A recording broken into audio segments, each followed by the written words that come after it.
Break के बाद एक बार फिर से आपका स्वागत है। जगदीश मुखी जी, आपने उपलब्धियां गिनाई, सरकार आई, लगा कि महंगाई कंट्रोल में रहेगी, लेकिन महंगाई कंट्रोल में नहीं है। कल ही पेट्रोल डीजल के दाम बढ़े, उससे पहले भी हाल ही में बढ़े थे। फल सब्जियों के दाम बढ़े हैं। आप ठीक नहीं कह रहे हैं। जब पेट्रोल डीजल की दाम कम हो रहे थे डे इन डे आउट, तब आप कहते हैं ये तो मोदी जी की उपलब्धि नहीं है, ये तो इंटरनेशनल मार्केट। आज भी international market, how does it matter?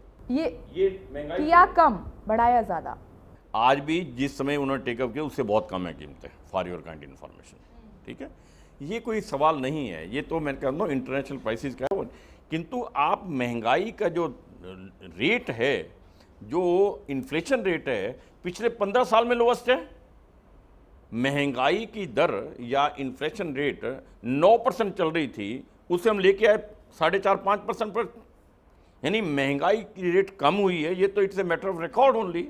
Modi सरकार पर यह आरोप लग रहा है कि काम कम, दिखावा ज्यादा हो रहा है। ऐसा क्यों? Reverse is true, you are absolutely wrong. वो काम ज्यादा करा रहे हैं, कर रहे हैं।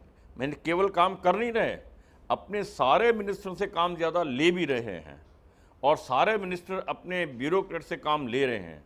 काम बहुत ज्यादा हो रहा है, कहीं चर्चा नहीं हो रही है। वो विदेश जाते हैं, अपनी बात रखते हैं। मैं समझता हूँ बहुत बड़ी उपलब्धि है।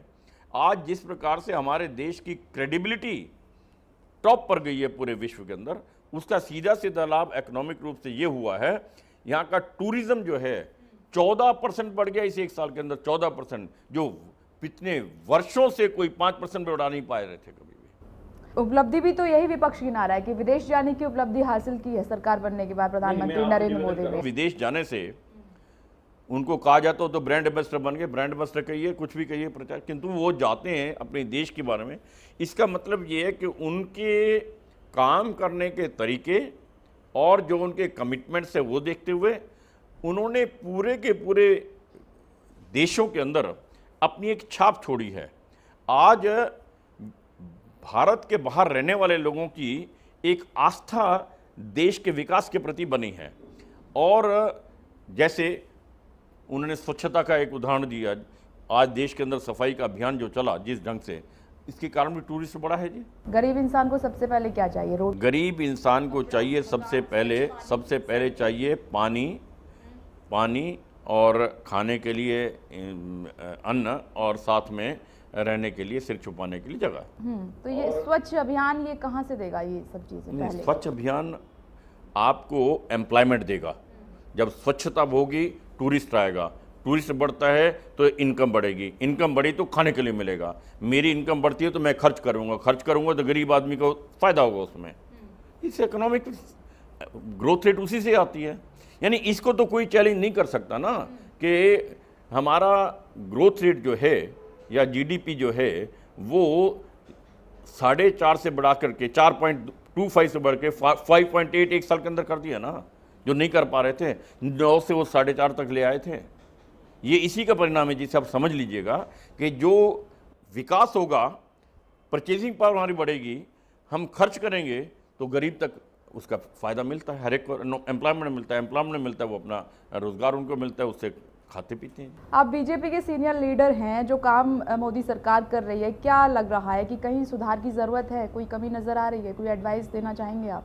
जो आपने कहा है ना, कॉर्पोरेट सेक्टर की सरकार, मैं समझता हूँ एक थोड़ी सी ज़रूरत थी इस बात की। जिस दिन पहले दिन ये कहा गया तो उसका रीबट उसी समय करते ना बनता जी।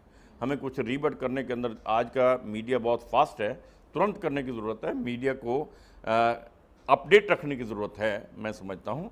अदरवाइज़ जिस तेज़ी के साथ नरेंद्र भाई मोदी जी ने विकास की रेल को आगे बढ़ाया है, उसका उदाहरण दे रहा हूँ मैं आपको। आज वही ब्यूरोक्रेसी है जो घर से निकलते थे 11 बजे 12 बजे पहुंचते थे, थोड़ा काम किया, 1 घंटा चाय पी और वापस चल दिए इधर। आज नरेंद्र भाई मोदी जी ने कोई डंडा नहीं फ्राई किया।